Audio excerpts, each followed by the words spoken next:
Assalamualaikum warahmatullahi wabarakatuh. Izin Pak Gubernur, Pak Sekda, Pak Asisten, dan mitra sukses BPBA dalam hal penanganan bencana. Bapak Gubernur, Bapak Sekda, saya ingin melaporkan ini adalah kondisi hari ke-10 banjir bandang yang terjadi di Ladang Rimba, Kecamatan Trumon, Kabupaten Aceh Selatan, Pak Gubernur. Banyak akses jalan yang belum bisa dimanfaatkan dengan lancar, Bapak Gubernur, karena banyak tumpukan tanah, kemudian pasar masih belum bisa difungsikan, dan rumah sekolah, akses pendidikan juga masih terhambat, Pak Gubernur.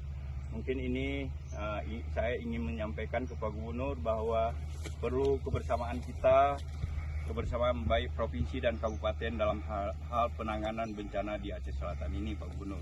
Mungkin ini laporan kami untuk sementara, Pak Gubernur. Nanti selanjutnya saya akan sampaikan lagi, Pak Gubernur. Terima kasih. Assalamualaikum warahmatullahi wabarakatuh. Mana?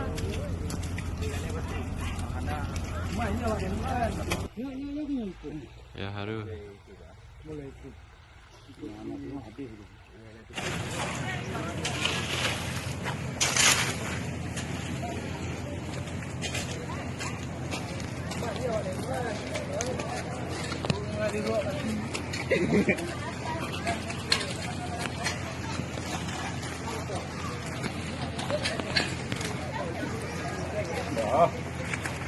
Kêu nhà lampu.